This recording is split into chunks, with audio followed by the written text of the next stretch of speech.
The Liberal Party is in a difficult position right now.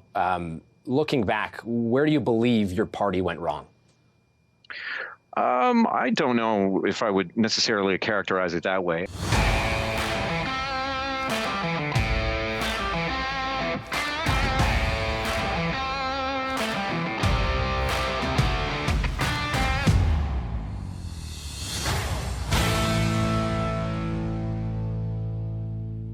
It seems that everywhere you look these days, there's another Liberal abandoning Justin Trudeau. Today, it's his Minister of Labour, Seamus O'Regan. So, let's take a look at a Globe and Mail article. Federal Labour Minister Seamus O'Regan resigns from Trudeau's cabinet. Labour Minister Seamus O'Regan, a close friend of Prime Minister Justin Trudeau, is resigning from the federal cabinet after serving 7 years as a minister. Mr. Trudeau said Mr. O'Regan is stepping down for quote-unquote family reasons, but will stay on as an MP. In a statement posted on social media, Mr. O'Regan said he made the difficult decision to resign from cabinet effective Friday and not seeking re-election next year in his Newfoundland and Labrador riding because his family comes first. Quote, I need to be a better husband, son, uncle, and friend, and this job means and deserves a lot of time in order to do it well, end quote, Mr. O'Regan said. By staying as MP until the next election, the minority Liberal government will avoid another by-election amid flagging popularity for both the party and the Prime Minister. Quote, Minister O'Regan has been a steadfast advocate for labour unions and workers. He has implemented measures for free and fair bargaining, including by introducing historic anti-scab legislation to ban replacement workers, end quote, Mr. Trudeau said in a statement. Quote, he has worked extensively with partners to solve complex labour disputes at the bargaining table while protecting trade and jobs, end quote. So Minister O'Regan put out a statement. It's 3 pages long. It reads more as an Oscar acceptance speech, so we're not going to subject you to that. But yeah, it's something else. If you'd like to read it, the link is in the description as always. But the article is capturing the main points that you need to know. Continuing on with the article. The new Minister of Labour and Seniors will be sworn in at Rideau Hall on Friday, Mr. Trudeau said. A source said a possible replacement is Gatineau, Quebec MP Steve McKinnon, who stepped in to assume the duties of House Leader when Karina Gold took maternity leave. Miss Gold has returned to work. That means Steve McKinnon is unemployed. Well, no, he's still an MP. He's just not the House Leader anymore. Yes, and he's not getting a nice cushy salary. The Globe and Mail is not identifying the source, who was not authorized to discuss cabinet matters. In his statement, Mr. O'Regan thanked his cabinet and caucus colleagues and many staff and civil servants, and listed expanded paid sick leave and the ban on replacement workers during job actions as among his accomplishments in the Labour portfolio. He also heralded the billions that the federal government has poured into his province since the Liberals took office in 2015. So I'm sure he did, and I'm sure this timing is just coincidental, just like all of the other MPs that are now indicating that they're not running in the next election, from the NDP, from the Liberals. I don't hear any from the Conservatives, though. There was a couple, if I recall correctly, but it wasn't more than a couple, literally. Yeah, meanwhile, there's dozens that have indicated that they are not interested in seeking re-election in the federal election under the Liberal banner. And to be honest, why would they? Again, to go through all of that work, campaigning and door knocking and just everything, to know that you're going to lose your seat in the end anyways? Abandon ship. CTV actually spoke to Minister O'Regan, so let's take a look. Thank you so much for taking the time joining us today. We'll get right into it. First of all, why the decision to leave politics now? Why was this the right time for you?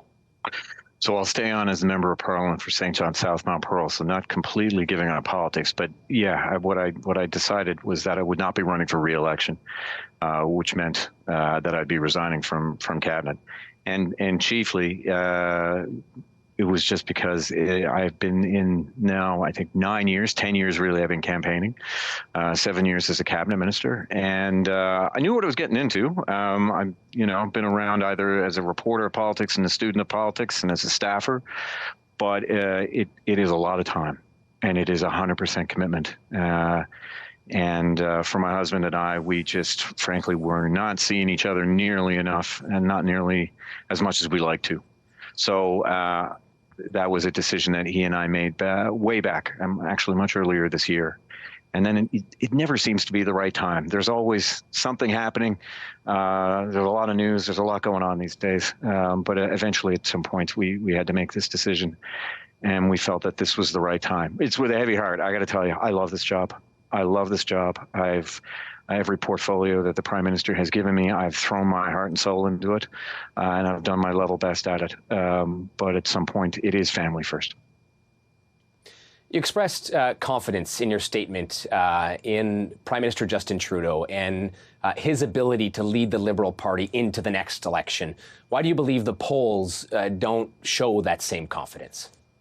Oh, I mean, I think the polls are the polls, and the polls are where they are right now. I think that we have learned, watching events all over the world and south of the border, for instance, even in the course of a week, what can happen. So the answer to why don't you think the polls reflect the confidence in the Prime Minister?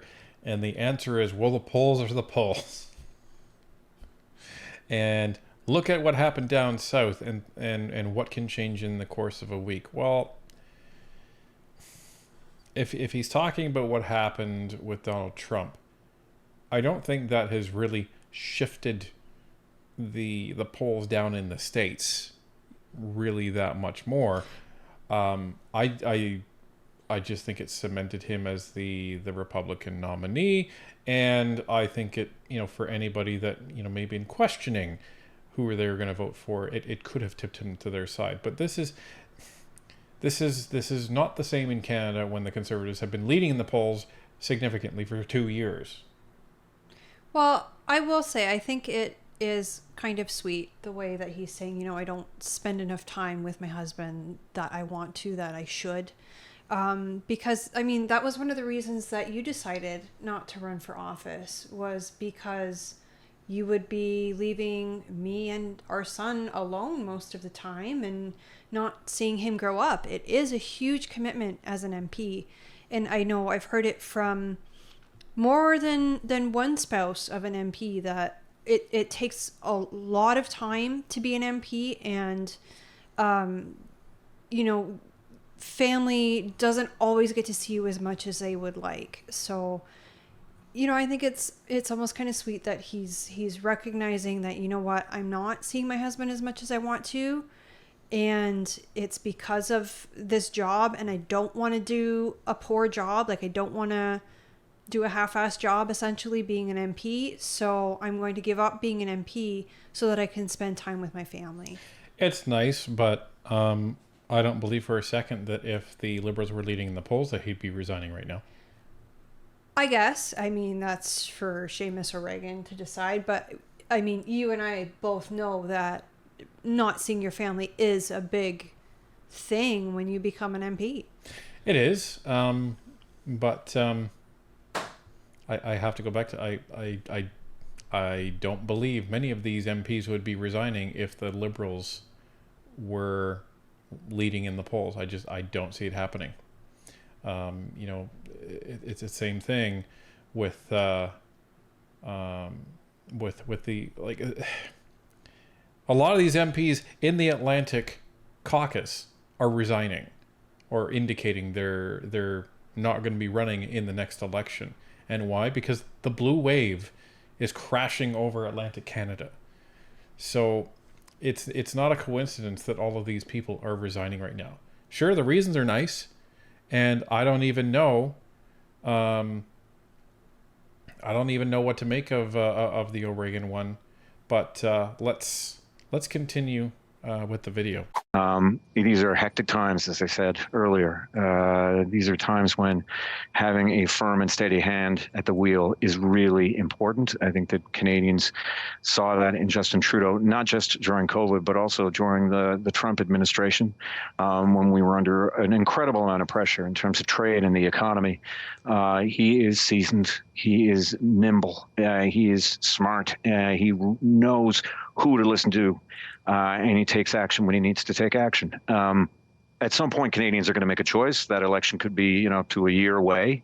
And the only thing I would say is, you don't make make that choice very, very, very carefully. We need good people in politics, though. Regardless of which side you're on, we need good people in politics. I felt that we had a good run at it for me and for my husband. We had a good run for 9 years. But we need good people in politics. We need to continue to attract good people in politics. There is a lot going on in the world. The Liberal Party is in a difficult position right now. Looking back, where do you believe your party went wrong? I don't know if I would necessarily characterize it that way. I mean, I think that the fact of the matter is we have been in for a long period of time. That is, frankly, I think a good period, a good thing, in the sense that we have worked hard. I think we have met the moment every time that we can. I think that the country has become progressively better. The economy is leading the G7. We're doing all the right things. But at some point in any political cycle, people just kind of want to see what else is out there. I don't know if that last part is true. I guarantee the last part's not true. I 100% guarantee it. Because we have a chart, don't we? And I'll show. Yeah, we absolutely do have a chart. And here's the chart. So this is Canada's GDP per capita. Canada as a percentage of the U.S. So it was doing pretty well, pretty stable under Harper. And then look what happened when Justin Trudeau took over. Now, that only goes to 2022. It has sunk even more. So our GDP is in the tank. And why is that? Well, because most of these new jobs that Trudeau has been bringing in are where? In the public service. That's right. And public service jobs don't generate money towards the GDP. They take money because these people are paid with taxpayer dollars. So if you don't have enough people in the private sector creating taxpayer dollars to pay the people in the public sector, the whole thing doesn't work. Yeah. And here's the other thing. Like we are falling behind. The title of the article that I took that chart from was Canada is no longer one of the richest countries in the world. We may think that we're one of the more well-off countries in the world, but we are not. We've dropped. I think back in 1981 we were somewhere like in the top 6. Now we're 22nd.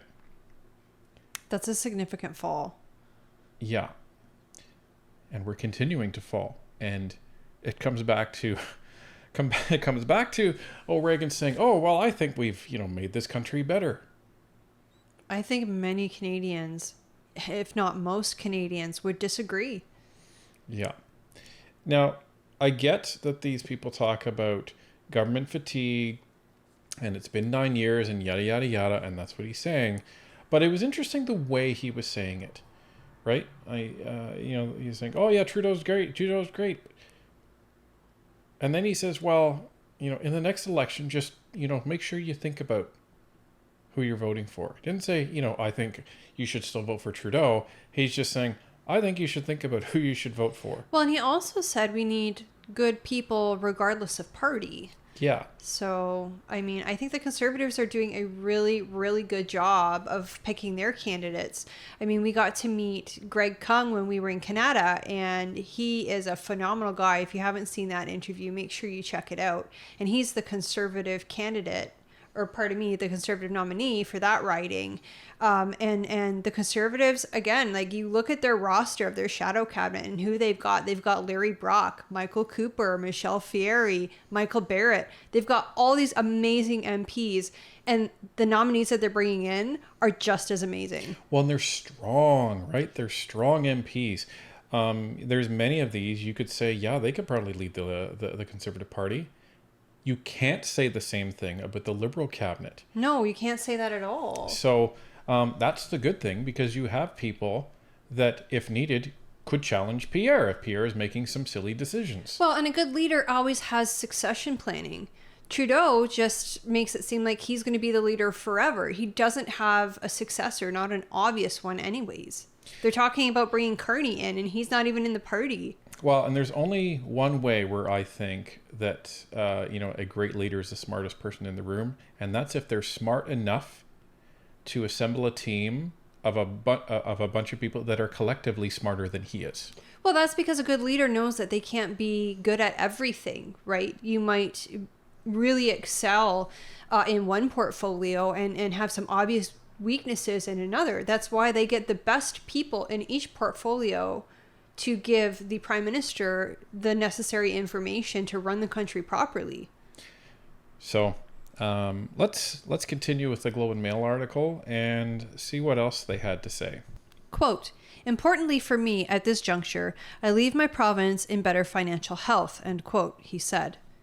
Quote, "I'm also proud of the fact that no government has delivered more for my province since Confederation itself," end quote. And this is a quote from Seamus O'Regan. A source with direct knowledge said that Mr. O'Regan informed the Prime Minister several weeks ago that he wanted to leave politics so he could spend more time with his partner. The source said Mr. O'Regan found it difficult living in Ottawa and commuting to Newfoundland while his spouse lives in Toronto.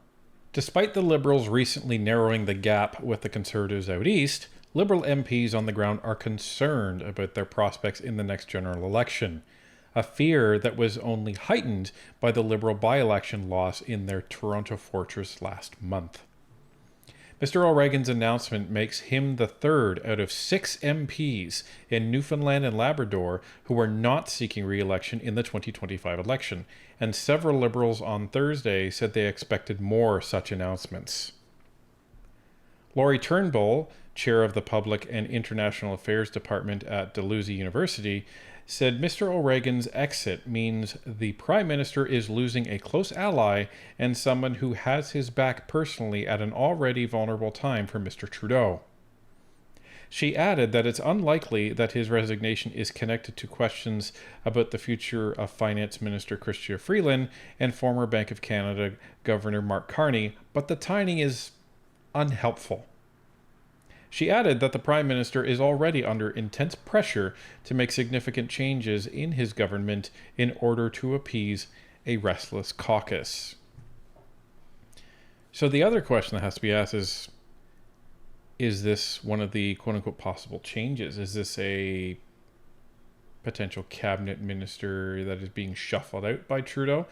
I don't know. They say that he is a close ally and a loyal supporter, but he didn't sound exactly loyal at the end. Or maybe he's so loyal that Trudeau said, "Seamus, buddy, I need you to step down so that we can put Freeland in your spot and have Carney go in her spot." Because again, I said, remember, that they need to remove a man from cabinet in order to maintain that 50-50 ratio. It's possible. It's very, very possible. But whatever it means, all we are seeing right now is a whole bunch of Liberals abandoning ship because they've made their decision. They want to get on a lifeboat, and they do not want to go down with the Titanic.